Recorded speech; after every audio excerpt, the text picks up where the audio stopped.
Fala pessoal, mais um episódio do Poder Sem Limites. Vocês sabem que a gente fala sobre inclusão social e hoje trouxemos duas PhD nesse assunto que vai ajudar muito, principalmente o nosso entrevistador aí, o Luigi, né, Luigi? Um assunto que você manja pra caramba, né, bicho? Sim.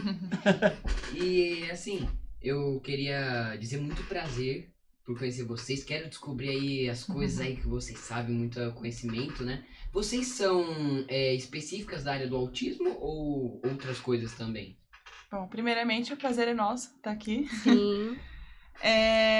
Sim, né? A gente tem a pós-graduação, vou falar de mim primeiro, né? A minha primeira foi em análise do comportamento aplicada a autistas e deficientes intelectuais, mas eu trabalho com autismo desde a faculdade.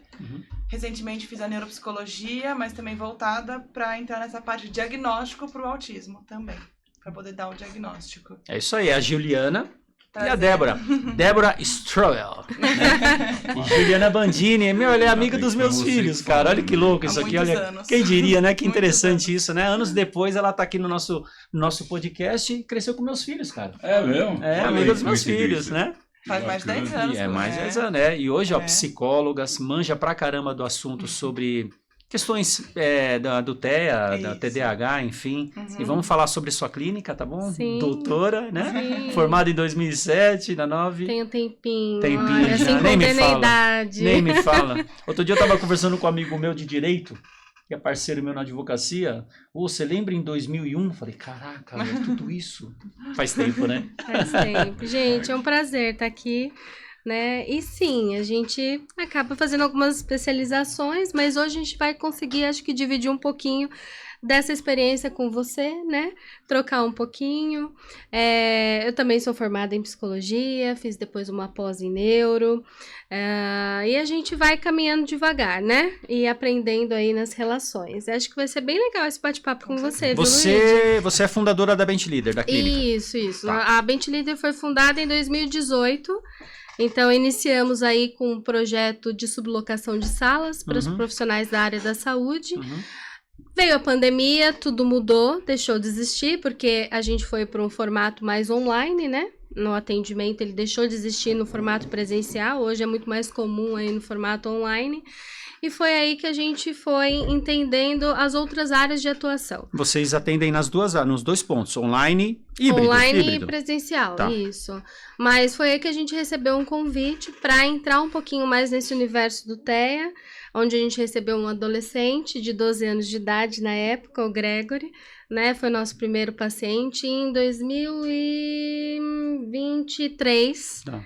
Né? Então a clínica é recente nesse atendimento e foi aí que a gente foi crescendo, se desenvolvendo e conhecendo um pouquinho mais desse universo e podendo também oferecer o nosso trabalho, fazer essa troca, né? E aprender. Né? Na Porque- clínica, vocês são especializadas em cuidar da questão e você também ministra laudos? Você busca ali pessoas que querem saber se tem autismo ou não, você acaba estudando. Sim, eu e a Gil, a gente faz esse processo de diagnóstico também a partir do laudo neuropsicológico, né? Então, que compõe aí um processo de aplicação de protocolos, análise, então sim, né? Então, um dos caminhos para esse diagnóstico é o processo da avaliação, Ok, né? Que é o que perfeito. ocorre. E fica onde a sua clínica? Aqui em Alphaville mesmo, perto ali do centro comercial, no prédio azul de esquina ali, Barueri, né? Barueri. Alphaville e É, Barueri. Então, Alphaville e na Barueri. região aqui, né, apesar que ela atende online, então para atender Sim. online, qual que é a rede social, qual que é o endereço? No Instagram nós estamos no Espaço Bench Leader, @Espaço Bench Leader, e o site é o www.espaçobenchleader.com. Viu? O mundo inteiro pode passar pela clínica Vamos Bench aproveitar Leader. essa deixa para falar sobre o canal do Poder Sem Limites. Oh, claro. O canal do Instagram, que é Poder Sem Limites Oficial. Se inscreve lá, rapaziada. O canal onde vocês estão assistindo nesse momento, que é o canal do YouTube do Poder Sem Limites Podcast. O canal do Marcelo aí no Instagram, que é DR Marcelo Souza. Isso. O do meu pai, que é Alexandre Luiz Sofia 3. O meu, que é Luiz _ Autista, meu canal do YouTube, que é Luiz Suas Aventuras Autista. Cara, se inscreve nesses canais, ajuda a gente, deixando seu like, se inscrevendo e compartilhando para mais pessoas se conscientizarem É e isso aí. saberem sobre o assunto, que é um assunto muito importante. Fazer que crescer o trabalho. Hoje em dia, né, tá cada vez mais crescendo esse assunto aí da deficiência. É verdade, concordo. Isso aí. Com certeza. E por que vocês resolveram escolher esse caminho? O que aconteceu com vocês? O que apareceu na cabeça de vocês? Falar, não, hoje eu me formei, sou psicóloga, porque você falou pra mim que lá no início você trabalhou em RH, né? Isso. Você foi aquela mulher malvada do RH, né? Não, é assim. Eu sei, tô brincando. Mas você lá no início, você Sim. teve uma carreira ali trabalhando nas empresas no RH. E aí, qual foi a luz na cabeça de vocês para de repente partir para esse caminho? Sim. Vou falar um pouquinho da minha experiência, né? A minha trajetória desde o começo foi inserida aí no mundo mais corporativo, na área de recursos humanos, estagiária, coordenadora, gerente. E aí, quando você vai no nível mais gerencial, você tem uma entrega diferente, existem algumas exigências diferentes, né? E a gente vai entendendo um pouquinho como funciona esse mundo mais corporativo. E a gente, quando se forma em psicologia, né, a gente tem várias ideias, formas de contribuir. E nessa trajetória eu fui entendendo que o mundo corporativo talvez eu não conseguiria contribuir tudo aquilo que eu gostaria, ou de entregar aquilo que eu pensava em entregar. Uhum. E aí o universo da clínica, ela acho que possibilitou um pouquinho, né? Quando a gente consegue se oferecer para o outro, quando a gente consegue se conectar, quando a gente conhece histórias. Eu brinco que o psicólogo é um fofoqueiro profissional, né? Mas, na verdade, conhecer as histórias, a gente vai se conectando e aí a gente vai lembrando do que a gente viveu, das nossas histórias e como é que a gente pode contribuir, como que a gente pode contribuir com a vida do outro. Então, diferente de um mundo mais corporativo, acho que o mundo da clínica faz essa relação acontecer. Eu gosto muito da frase do Jung que diz: conheça todas as teorias, domine todas as técnicas, mas ao tocar numa alma humana, seja apenas outra alma humana. Então, acho que a clínica, ela consegue conectar a gente com essa conexão. Então, não tem o terapeuta e o paciente, a gente está junto ali, numa jornada, se descobrindo, se conhecendo, se conectando. E eu acho que o TEA apareceu, pelo menos na minha história, numa forma de contribuir, de entender coisas eu acho que eu nem sabia sobre mim, numa perspectiva do que eu podia colaborar, do que eu podia receber, e a troca vai acontecendo na relação. Você falou muito sobre alma, né? E a ideia do Poder Sem Limites, de trabalhar essa inclusão social, foi porque o Alê é pai do Luigi, né? O Luigi é autista e eu também tenho um filho autista. Então, a nossa ideia, né, Alê? Sim. Foi mostrar, porque ele menos agora, eu acredito, mas eu ainda passo muito perrengue. Eu aprendo a cada dia com meu filho, é muito difícil, né? É muito complicado. A gente sabe que é muito necessário ter o laudo, a gente sabe que é muito necessário entender a cabecinha dessa pessoa, porque a gente não fala ali sobre a pessoa mal educada, a criança que não tem paciência, a criança... Não, muito pelo contrário, é autismo, a gente tem que entender a cabecinha dela, porque quando crescer, esses carinhas vão voar. Vão voar. Porque são pessoas inteligentes, pessoas focadas, entendeu? E essa ideia, né, Lê, foi exatamente por isso, porque a gente vive isso. Então, quando a gente traz no nosso Poder Sem Limites, no nosso podcast, pessoas para tratar desse assunto, é para que eu possa também absorver as suas ideias para trazer para minha família e mostrar também para o nosso público, entendeu? Levar para as pessoas, né, a questão da inclusão, da socialização, aquilo que pode ser importante a cada palavra de vocês aqui. Alguém lá que está vendo o nosso vídeo vai falar: opa, isso acontece comigo? Opa, olha, ela me deu uma ideia, vou agir dessa forma, vou tratar desta forma.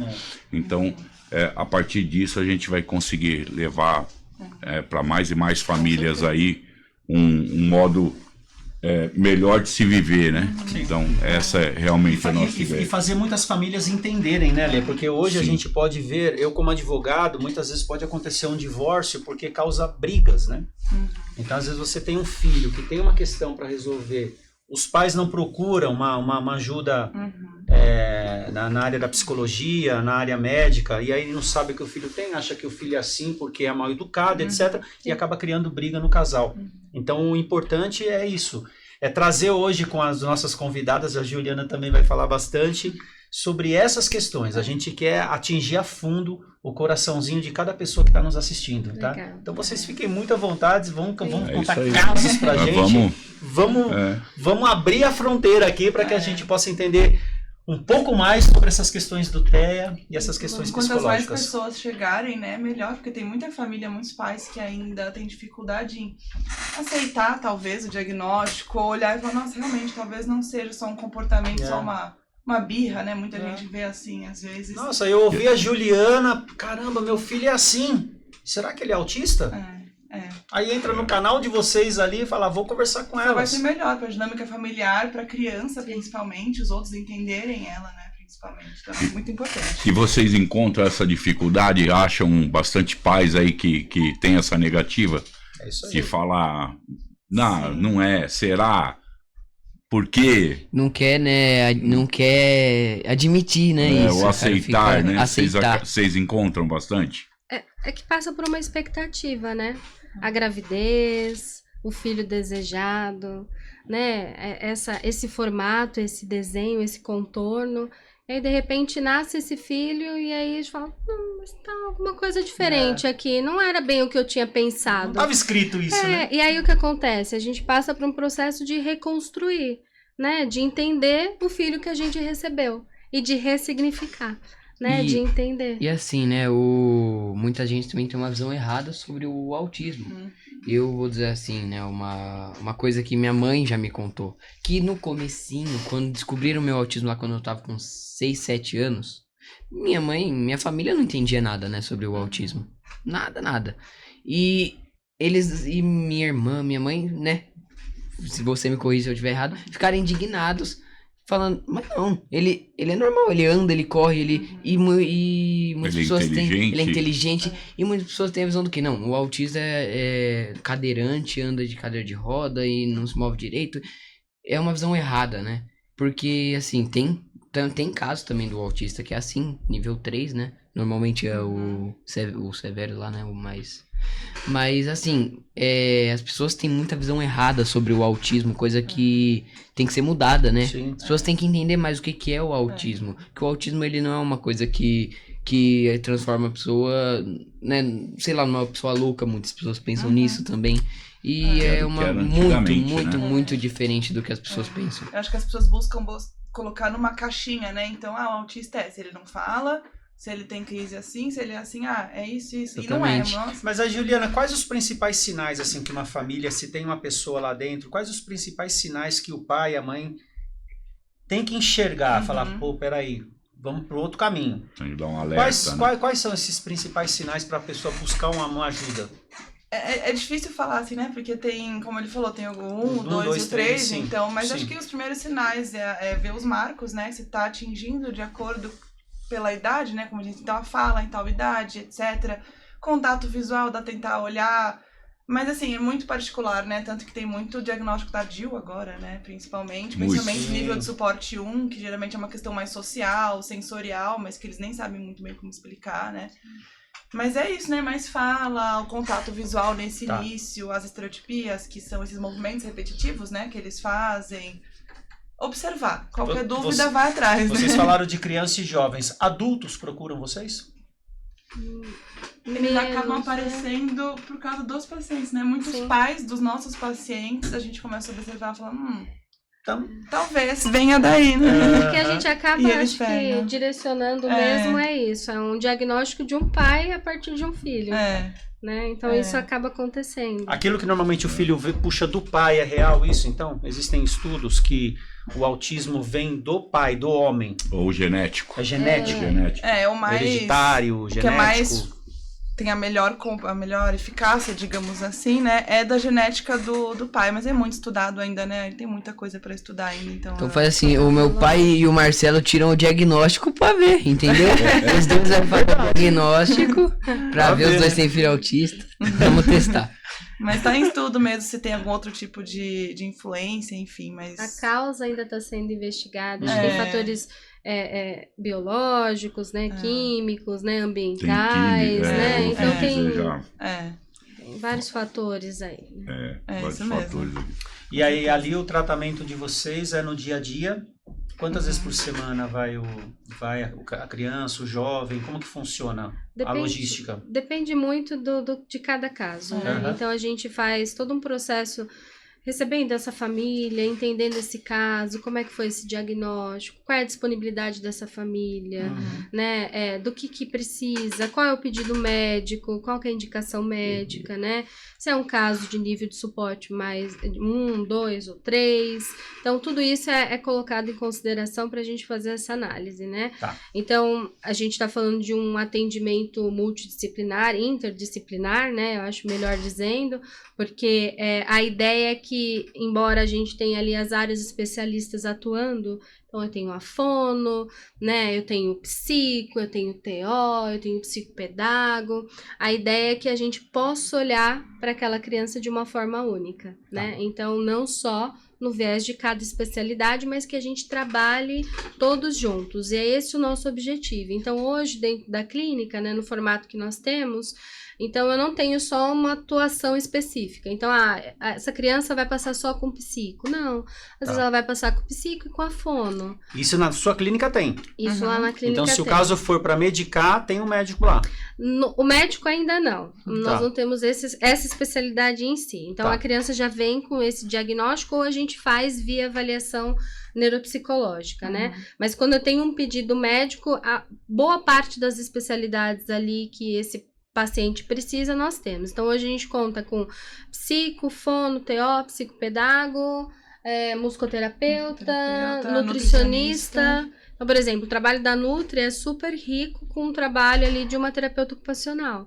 Então, enquanto a terapeuta ocupacional está olhando ali para um processo de sensorial, então eu tenho ali um cuidado feito pela Nutri, onde a gente consegue aí fazer um atendimento inter, né? Então, enquanto eu trabalho ali no processo mais sensorial, a gente também está entendendo o que isso está sendo refletido no processo ali da alimentação. Tá Isso tudo é ligado, muito importante, né? né? Isso é muito importante nessa parte de alimentar, né, pro autista, né? Porque às vezes a seletividade vem por causa de uma questão sensorial, não é só porque não quer, né? Não consegue.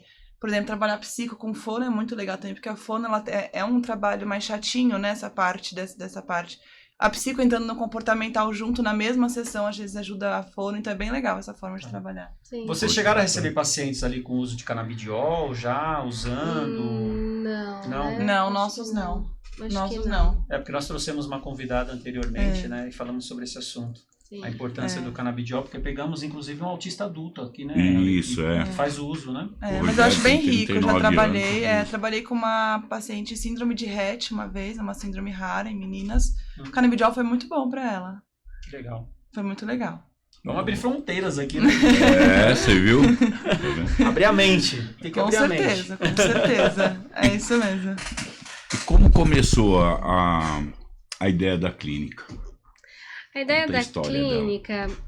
Bom, eu já tinha saído já do mundo corporativo. Na época, na empresa onde eu estava anteriormente, a gente tinha trabalhado com a educação corporativa. Então, é uma especialização onde a gente monta uma estrutura de uma universidade dentro da empresa.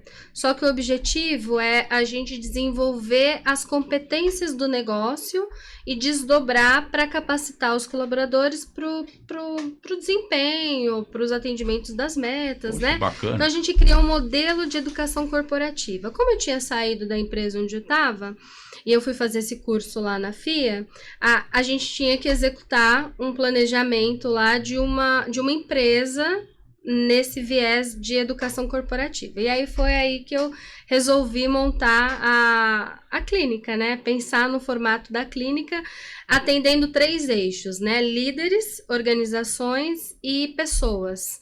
E aí a clínica hoje, ela tem um viés mais para pessoas, porque a gente faz o atendimento, né? Sim. Tanto convencional como para crianças, né, neurodivergentes, enfim. Então a gente tá mais nesse eixo hoje, né? E aí, mas eu acho que a clínica ela foi se transformando ao longo do tempo, né? Na pandemia tinha um viés mais de sublocação de salas. Depois da pandemia a gente veio com os atendimentos, né, dessas famílias, e hoje eu acho também que esse atendimento vem sendo transformado, né, porque pensando no atendimento do TEA, a gente às vezes fica num viés para a criança, e hoje a gente tem um trabalho muito legal com as famílias. Então a gente entende quem é essa família, do que ela precisa, né, a gente fala bastante qual é a sua sede, né, porque a gente vem com sede de tantas coisas. E nessa deixa, vocês chegam a atender o casal, por exemplo, deixando um pouco de lado a questão do TEA, porque você percebe que aquele pai e aquela mãe estão com sérios problemas dentro de casa, problemas psicológicos, né? Inclusive criando briga do casal. Sim. E aí você abre um espaço e fala, oh, peraí, deixa eu atender você também. Isso é possível na sua clínica? Já aconteceu, né? Assim, a gente tem muitos pais, os pais ficam lá com a gente, então a gente puxa eles ali da recepção pra ficar mais de perto com eles, entender o que eles precisam, o que a gente tá trabalhando, faz sentido. E quando vê a necessidade de um casal, aí a gente chama também, a gente tem a Débora que trabalha direto com os pais, a Thaís, uma outra psico que trabalha com essa linha dos pais, também faz esse acolhimento. Então, quando necessário, a gente chama eles. A gente fez um modelo onde as psicos que atuam, as profissionais como um todo, todas elas, que atuam diretamente com as crianças, a gente faz uma escala tornando possível que elas tenham contato com esses pais. Porque se no momento elas estão ali atendendo as crianças, quem é essa família, né? Então, em um determinado momento, elas estão ali conversando, aí esses pais perguntam, então a gente faz essa troca. Então, é uma coisa muito família mesmo, né? E os pais também precisam, né, dessa Super. ajuda, né? Porque acaba aí, então o Marcelo já comentou aqui várias vezes a respeito disso, acabam tendo uma separação por causa exatamente desse, porque eles não têm esse apoio, né? Essa ajuda, né, das pessoas.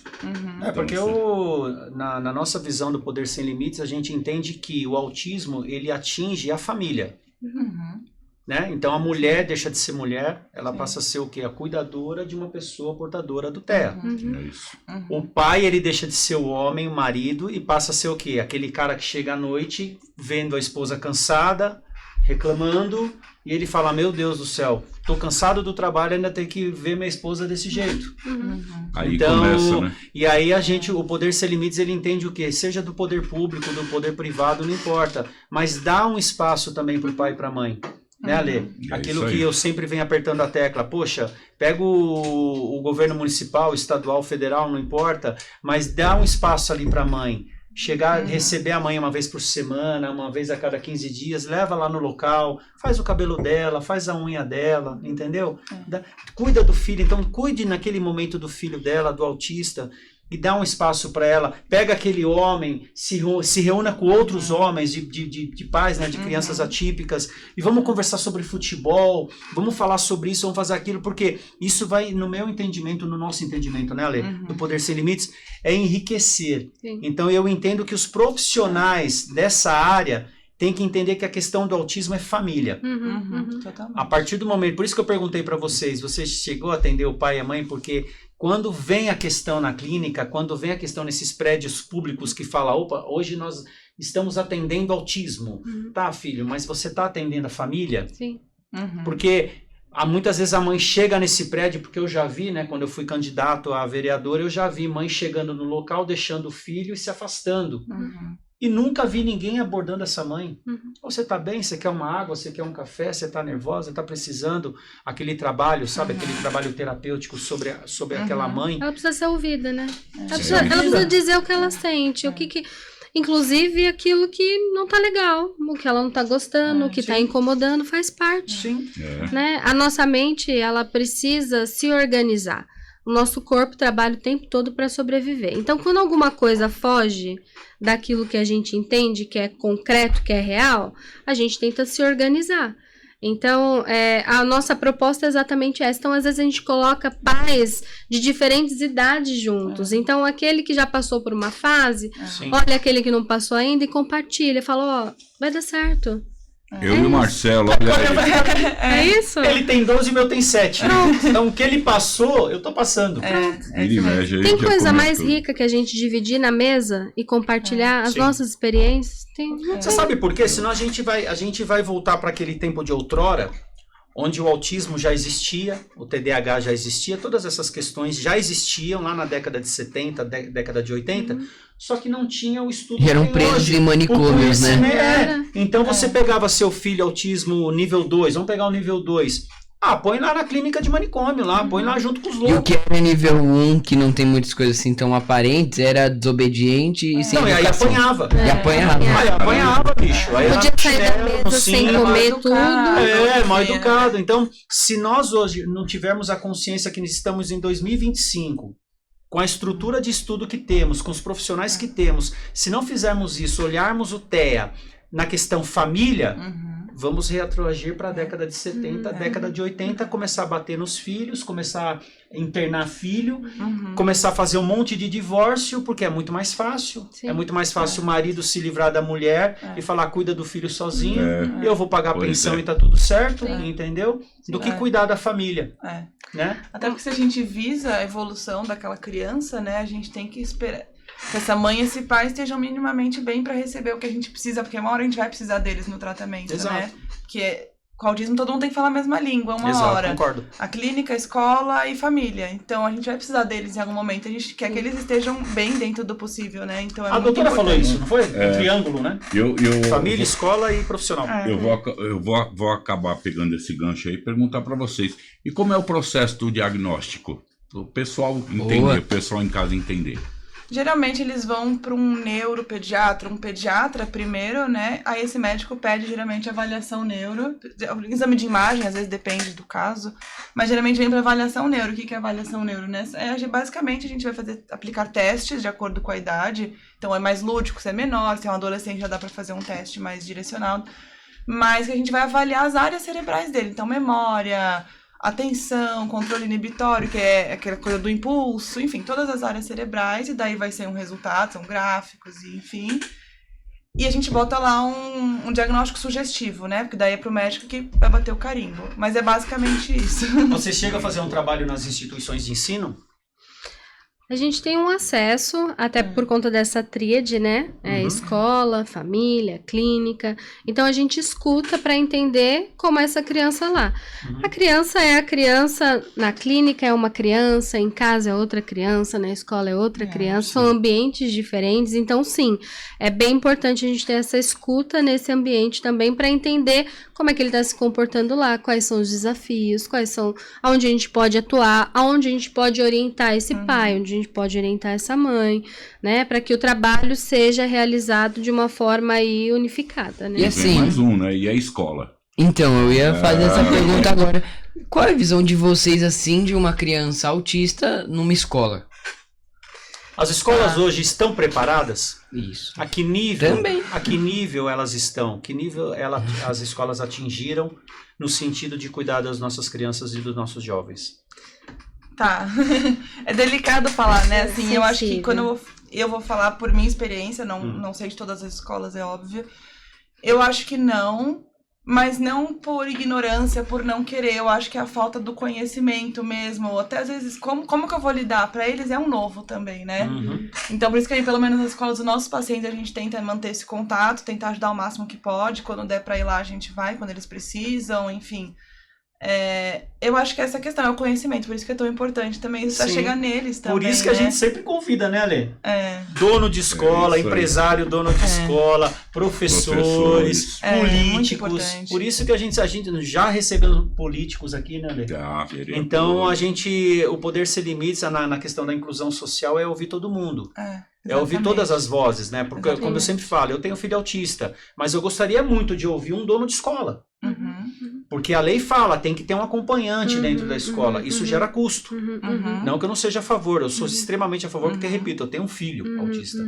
Mas tem que entender na cabeça de um dono de escola, de uma instituição de ensino, como que vai funcionar a logística financeira. Porque aí eu tenho 6 alunos autistas na minha escola, de diferentes classes, e precisa ter um acompanhante.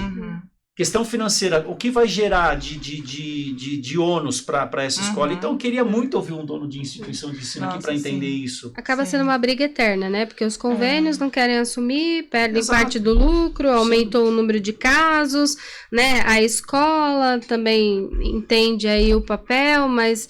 É uma situação delicada, né? E aí vem o governo que não faz questão de ajudar, né? Porque o governo hoje, atualmente, usa a Lei Rouanet para dar milhões pra galera aí, né? Pois é. Por analogia, por que não cria uma lei similar no sentido de ajudar essas questões de um benefício tributário para as instituições de ensino?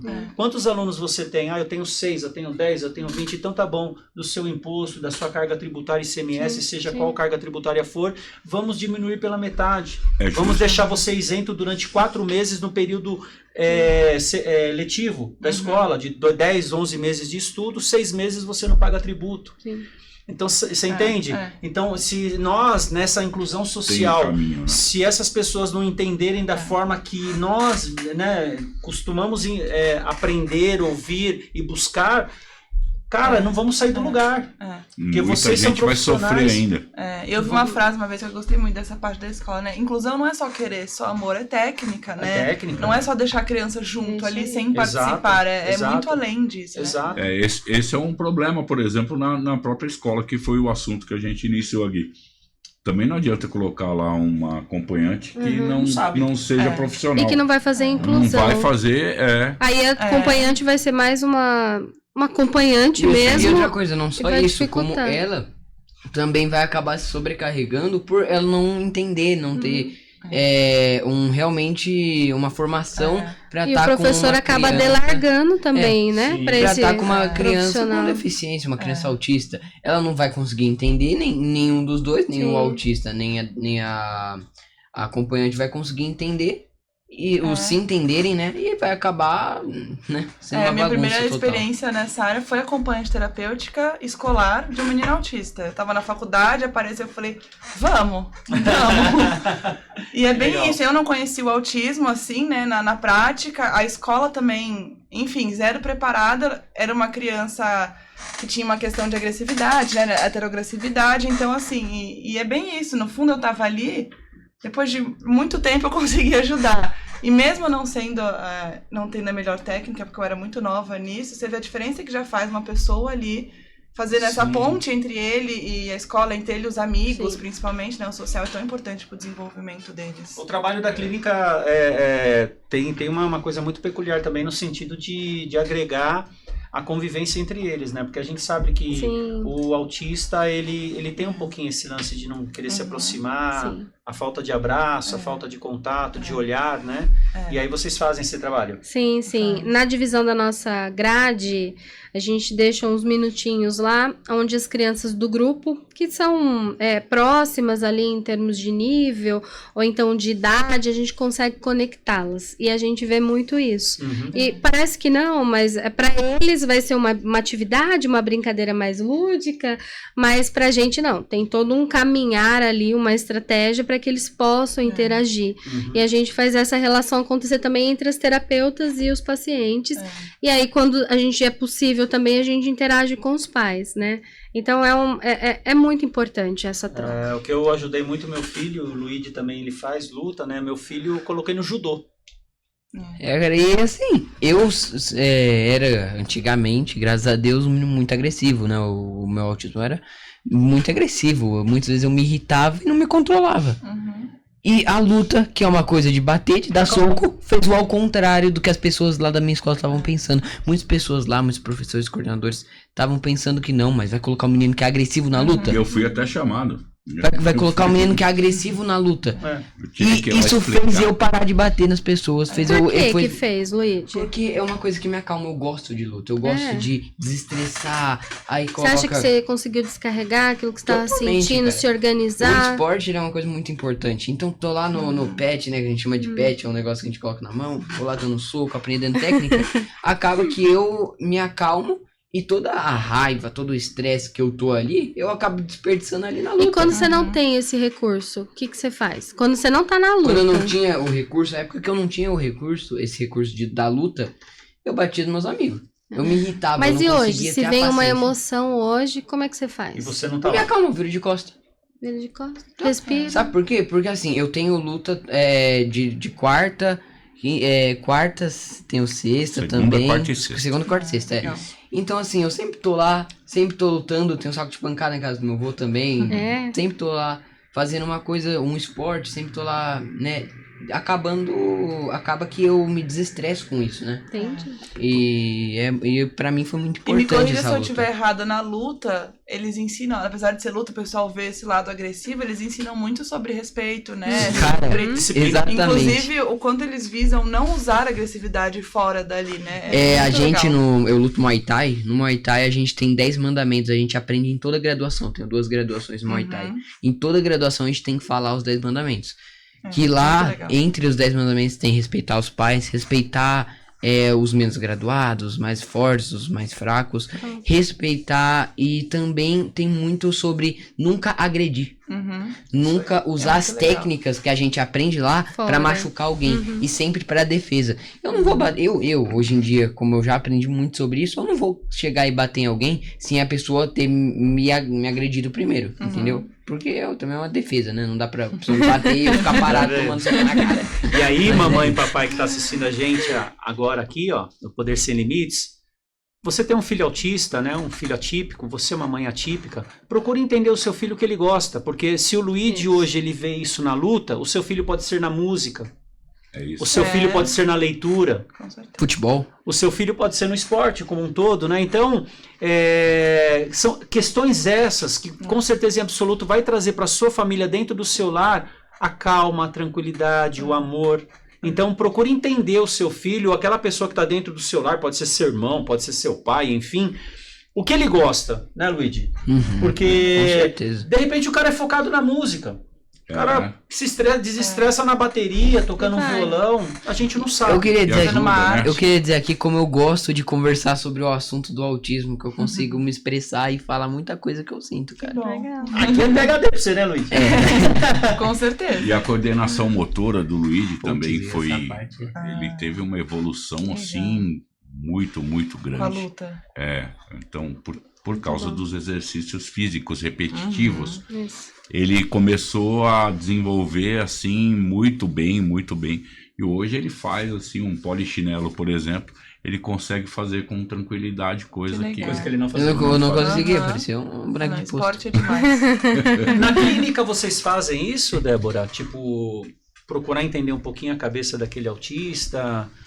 Pra de repente trazer uma tranquilidade pra ele. Se a gente vai no ponto de partida que todos eles são iguais, a gente já errou, né? Então então quando chega um paciente pra gente, a gente tenta entender. Tem sua peculiaridade, né? Novo autismo, outra que você já sabe. Aí é onde parte do espectro, né? Mas assim, aquela criança com a história daquela família, aquela mãe, os irmãos, então cada caso é um caso. Então, eu acho que se a gente chega achando que todos são iguais, a gente vai errar, né? Então, a gente vai errar. Então, não. Cada família é cada família. Até porque uma crise é diferente da outra, né? A criança mais agitada é diferente de uma outra criança agitada. Uma dor é diferente da outra. Então, não dá pra gente generalizar. Não no autismo. Nem um pouco. Né? Verdade. E aproveitando a deixa, o que é diferente pra caramba é a rede Daruge, né? É isso aí, é o Grupo Daruge. Conhecem, não, o Grupo Daruge? Não, conta pra gente. Dos maiores grupos de concessionária do país.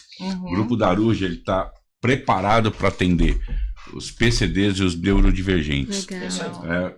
Lá a gente tem profissionais preparados para poder atender essas pessoas já explicando sobre toda a documentação que é necessária para comprar um carro, Legal. que é um benefício que o governo dá Sim. com isenção, né? Os veículos com isenção. E direcionar, por exemplo, a pessoa não tem... Poxa, eu não tenho nada, eu não sei como tirar a documentação. Aí nós vamos orientar a pessoa, Muito legal. essa pessoa a tirar a Isso aí. documentação para posteriormente pegar o Legal. carro lá. Fora isso, o atendimento que é excepcional. E aí, assim, você, legal. pais que tem um filho, né, autista, portador do TEA, você pode procurar a concessionária Você da tem Aruge, direito. ali você vai ter benefícios, e o carro não precisa estar no nome da criança. Hoje a lei permite que você é pai de um autista e o veículo, ele vai ficar no nome do pai da criança ou da mãe da criança de um maior de idade, É isso entendeu? aí. Não precisa Legal. não. E, cara, e você que tá assistindo esse vídeo, trava esse vídeo, entra lá no Google, se eu não tô errado, é daruge.com.br, o site da Grupo Daruge. Daruge. Grupo Daruge. E obrigado, Aí, Daruge, pelo entra apoio lá. Não, e obrigado, Daruge, por fazer isso aqui acontecer, cara. Gratidão sempre. Obrigado, viu? É isso Valeu. aí. Legal, que legal. Demais. E me conta aí uma situação marcante para vocês aí de algum paciente que vocês Não já pode ser o tiveram. RH, tá? Fica atrás, tranquilo, não, RH já deu foi. É, não vale. Ai, são tantas, É. né? Tem de alguma? Eu tenho um da clínica que acho que ligam ele muito a mim, né? O Nick, chama Sim. ele de Nick. Uhum. Ele chegou pra gente um pouco mais de um ano, acho. A cada sessão ele entrava numa crise bem agressiva, tanto Uau. pra ele quanto pro outro, e assim, era 1-2 horas em crise, assim. E falava, meu Deus, coitado dele, do terapeuta também, da mãe, que ficava ouvindo na recepção, ela chegava a fazer chorar na recepção, ouvindo ele em crise, etc. A gente falou, vamos mudar essa estratégia, né? E ele entrava em crise por qualquer frustração, então falou não, era uma regrinha que era diferente do que ele esperava, enfim, era aquela questão da rigidez cognitiva, né, dava esse gatilho pra ele. E falas muito fortes, ele trazia, e a gente falou em equipe, né, decidimos falar, bom, vamos mudar essa estratégia. Em vez de já falar não, porque ele vai entrar em crise toda vez, não é legal pra ele, não é legal pra ninguém, vamos como é que eu posso falar? Vamos fingir que a gente tá fazendo o que ele tá querendo, né? Então, por Uhum. exemplo, ele desenhava, ninguém podia desenhar no papel dele. Então tá bom, a gente ficava ali do lado. Depois de 3, 4 sessões, Nick, posso fazer um risquinho aqui? Ele Pode. já permitia. Um risquinho, ficamos assim, umas semanas no risquinho. Posso pintar? Pode. Pode, não sei o que pode. Agora, 1 ano depois, acho que faz uns meses que ele não tem uma crise agressiva. Que bacana. Ele ainda traz Qual a falas, mas idade assim, dele, Juliana? ele fez 8 agora, em 8 julho. anos. Fez 8. Então, assim, foi o que eu tava falando com a mãe outro dia, são degraus. Ele não bate mais. Ele traz falas muito fortes ainda. Não é o adequado, mas pelo menos ele não tá se pondo em risco. E o ambiente, ele mesmo, né? Agora a gente vai trabalhar nessas falas pra ver como é que ele pode colocar isso pra fora de outra forma. Olha né? que importante, né, cara? Lidar com profissionais, né? Saber o degrau certo, subindo degrau a degrau. Né? Sem pressa. Sem pressa, né? Preparar a família, preparar a criança. Essa criança vai se tornar um jovem, vai se tornar um adulto, né, Ale? Posteriormente, Porque- uma família, um trabalho, uma namorada. Que é o que a gente almeja mesmo, né? Que ele tem essa autonomia. Sim. É isso. E a importância nesse momento do ser humano, enquanto criança, 7, 8 anos, a importância desse tratamento, né? Sim. Você vê o próprio Luigi, né, Ale? Você O falou, ele não sabia fazer desenvolvimento polichinelo. É isso aí. Isso é. Hoje tá com 12 anos aí, tá arrebentando, né? Então você Não, o vê... pó de chinelo ainda é feio, porque eu sou magrinho. Mas ele faz, ele Um monte de consegue palitinho fazer. balançando. Ele consegue fazer. E é uma coisa que é interessante, Juliana e Débora. O Luigi, quando ele era pequeno, né? Quando ele tinha lá seus 5 anos, 6 anos, tudo que ele fazia a gente achava bonitinho, né? Então isso aí serve como um alerta, tá, pessoal? Ele falava, por exemplo, que você falou uma palavra agora, me veio na cabeça rapidinho o que ele falava. Ele abriu a geladeira para mim uma vez e falou assim: papai, não tem nada peculiar nessa geladeira? Eu falei, mas caramba, como é que pode um moleque de 4, 5 Não é anos assim, Fala cara. peculiar. falar assim. peculiar? Eu não uso isso aí até hoje e tal.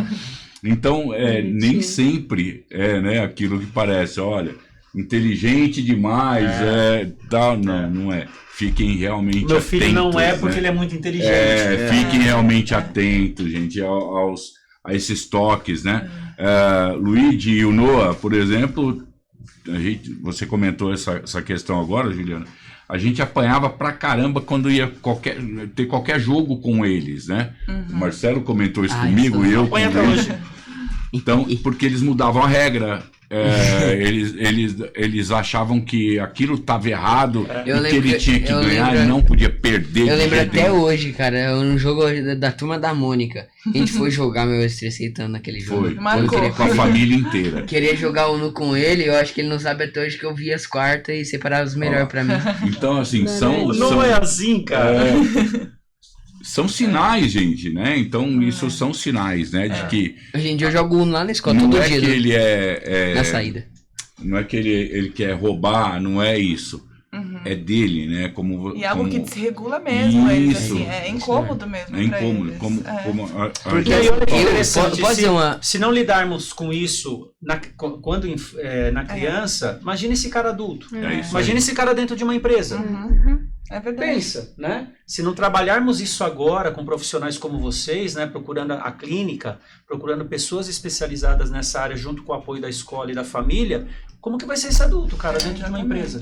E assim, eu queria dizer uma coisa assim, que essa parte aí do não querer perder é uma coisa mais ou menos assim. Eu no Muay Thai, obviamente eu sei me controlar, mas eu no Muay Thai, eu sempre quero me esforçar até morrer, até o máximo. Até o meu máximo. E quando eu faço qualquer... chutei errado, eu já fiquei irritado. Chutei errado, mas eu sei chutar porque eu chutei errado. Então, não é uma coisa de... não, porque ele é birrento e não quer perder por causa disso. É por causa que a gente, normalmente o autista, quer fazer o melhor dele. Quer dar o melhor dele. E às vezes não consegue. E é o mundo. E frustra mesmo. A questão da frustração As questões do autismo, então, fomenta na cabecinha da pessoa. Isso que vocês estão falando parte muito da rigidez cognitiva, que a gente chama tecnicamente da rigidez cognitiva. Então, você aprende, aquilo tem um formato, né? E é aquilo que foge, então, eu não consigo ganhar sempre. Porque eu sei chutar, por que eu não tô conseguindo acertar? Né? Porque ele sabe que ele sabe. Né? Então ele tem um formatinho já pronto. Então aquilo que muda gera essa frustração que é difícil de lidar. Meu pai sabe, eu no Muay Thai fico com o pé vermelho de tanto dar chute forte. Por um lado é positivo porque faz você se esforçar, entregar o melhor de si. Só que o problema começa quando assim, eu me esforço muito, isso é uma parte boa. Só que eu sei me controlar. Eu sei que, errei, tô com raiva. Mas eu sei me controlar, tudo bem. Tenta de novo. Agora, quando não sabe, quando não consegue se controlar, que vem o problema. Você vai querer se esforçar. Só que qualquer errinho, você vai surtar. Débora, você entende que no que o Luigi está falando, você entende que o trabalho de vocês é buscar um equilíbrio, né? Para que ele possa atingir... a vida adulta, etc., com esse equilíbrio, né? Não que seja... A criança ela é muito inteligente, obviamente, ela insiste no negócio, bacana, isso tudo, mas temos que trabalhar isso, né? Sim, porque pensa que o mundo, ele não segue as nossas regras, né? Então, sim, a gente vai se frustrar o tempo todo. Eu queria que não chovesse hoje. Vai lá, choveu. E agora, né? O que a gente faz? Não faz. Não trouxe tá chovendo. Agora. Então, trabalhar isso faz com que na vida adulta ele possa entender... É aquilo que a gente fala, por exemplo, num aspecto mais social. Às vezes a criança até, né, é aquela criança mais introspectiva. A gente vai estimular que ela seja uma criança, depois um adulto extrovertido? Não, ele vai continuar às vezes sendo introvertido. Mas o que a gente quer é facilitar para que ele possa minimamente ter uma certa autonomia. Então, ele vai conseguir entrar numa farmácia, comprar um remédio, ele vai conseguir fazer as compras, né? Então ele vai ter o mínimo ali de acesso, ou então... entender o que é esperado dele, o que ele pode oferecer, mas a gente só aprende isso na relação. Então, o que a gente faz, o nosso trabalho é oferecer esse campo, né? Para que ele possa se desenvolver na medida que ele vai tendo essas oportunidades e as coisas vão se tornando menos desafiadoras ao longo do tempo. A gente tem outro paciente, até como que nem um exemplo, ele ele só come bisnaguinha se ele abrir, lamber a manteiga e depois ele come. E o problema não é ele fazer... ele tem todo ele criou esse ritual. Essa regra. E a gente quer que ele coma mordendo. Eu até expliquei pra mãe, não é só porque a gente quer que ele morda e é isso. É pra ele entender que nem sempre, não é todo lugar que ele vai conseguir abrir a bisnaguinha e lamber. Isso mexe muito com ele. Ele ficou um tempo sem comer a bisnaguinha porque a gente queria que ele mordesse. Mas é pra quebrar esse padrão, pra ele não se frustrar depois com as outras coisas que forem, enfim, piores ou mais sérias, né? Hoje vocês poderiam, de repente, falar, não seja na clínica ou aqui no podcast, algumas reações em casais adultos. Chegar e falar assim, olha, se a sua mulher tá agindo dessa forma, se o seu marido tá agindo dessa forma, procura um especialista, pode ser que ele realmente seja portador do DEA. Dá uns conselhos, né? Porque é aquilo, né? A partir do momento que é criança... traz aquela questão família, o cara cresce, não buscou ajuda, casou. A mulher casou. E aí o marido pensa que a mulher é mal educada, que a mulher é intransigente, que a mulher não sei o quê, ou a mulher pensa que o homem é intransigente, que é impaciente, que não sei o quê, e de repente ele é portador e não sabe.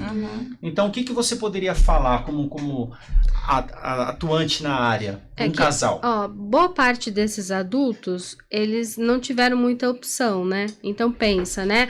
Hoje a criança que tem uma seletividade, a gente consegue ter um pouco mais de clareza. Nossa, ele não tá gostando da textura.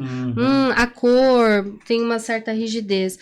Mas o adulto de hoje que estava, né, dentro do espectro, né? De repente recebeu uma educação de uma geração que, você não sai da mesa enquanto você não comer.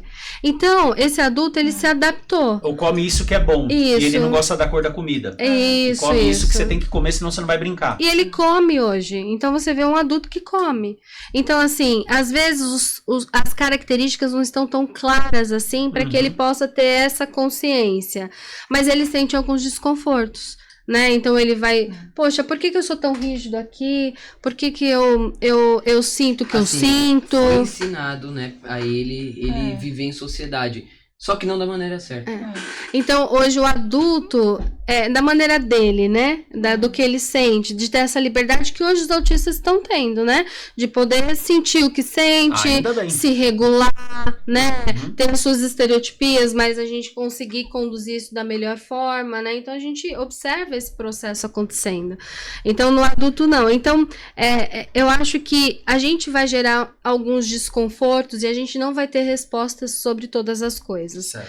Então, eu acho que quando isso acontece, eu acho que buscar ajuda vai fazer você entender não só sobre o autismo, sobre outras condições também. Sobre uma melancolia, uma tristeza, um processo mais depressivo, um quadro mais obsessivo compulsivo, qualquer outro transtorno ali, né? Ou questões que a gente tem sobre nós, que não são respondidas, né? Tivemos aqui casos até de saúde, tá?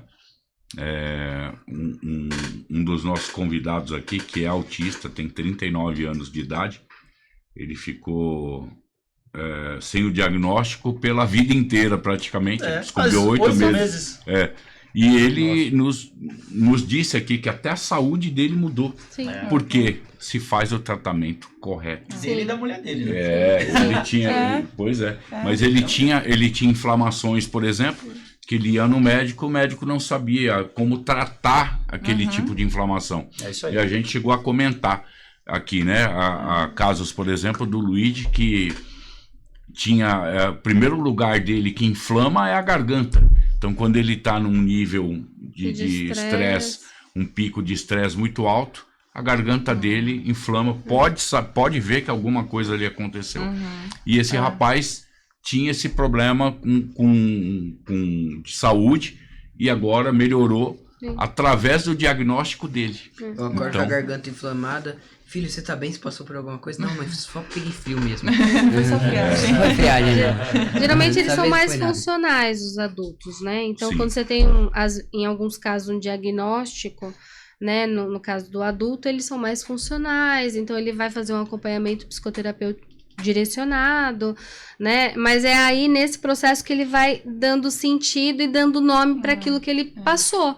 Nossa, então isso daqui eu tava num processo mais rígido. Ah, então é verdade, eu tinha uma ecolalia aqui. Nossa, eu tinha um hiperfoco. Então ele vai começando a dar nome. A então entender. a cura, né? O processo, a Sim. cura não no sentido da cura em si, mas assim, o processo libertador, esse alívio vem Entendimento. quando a gente vai dando nome. Tudo tem nome, né? Tudo tem nome na nossa vida. Então, na hora que a gente vai olhando pra dentro, a gente vai dando nome daquilo que a gente precisa, né? É verdade, A gente inclusive, olha, recebemos a Juliana Bandini e a Débora Strobel, né? Porque tudo tem nome, né, Lê? isso aí. Toda conversa boa, chega uma hora acaba, infelizmente. Pois é. Mas Obrigado de verdade, já. Tô vendo Rapaz, aqui no relógio. Passou rápido, né? Passou Vai muito rápido. Passou muito rápido. Olha, de coração, cada um vai se manifestar aqui, mas agradeço muito a presença de vocês. É uma honra para nós recebermos pessoas como vocês que vai estar Obrigada. fazendo a diferença para a inclusão social. Continue nesse trabalho. Não volte para o RH. Não pode. Ah, Não pode. Obrigado de verdade, tá O bom? pessoal da Obrigada. RH da Daruja, eles são bacanas. Gente. E eu gostaria que vocês falassem mais uma vez para quem está nos assistindo as redes sociais de vocês, para poder procurar esse apoio. Tá bom. Qual que é? Eu tenho o meu pessoal, que é o psico.gilbandini. Esse é o meu profissional. Tenho o da clínica, né? @espaço_bentilider. E o seu, Débora? O meu é psi, @ Débora Stroebel. Isso. É isso aí. Pô, é isso aí. E, cara, foi um prazer conhecer vocês. Foi um prazer, Luiz. Foi incrível a conversa aqui, gostei muito. E vocês falam muito bem, parabéns. A gente antes tava Dominam, nervosa, aí não né? pode falar besteira. Falar Não, dominam, vocês realmente dominam. Valeu, galera que tá assistindo. Cada inscrito aí tá ajudando a gente a crescer, ajudando a gente É a isso aí. compartilhar a concentração pro mundo. E obrigado aí pra todo mundo. E se você quiser participar, né, Luigi? Manda uma Procure a mensagem lá no procure Instagram. o nosso marketing, É, procure as nossas redes sociais, vem pra cá. Como é? Poder Sem Limites Oficial lá no Instagram. Manda mensagem. Vocês querem participar, manda lá mensagem, isso aí. conversa. E é isso. Valeu, Valeu. gente. Obrigada, Obrigadão. obrigada. Mais um.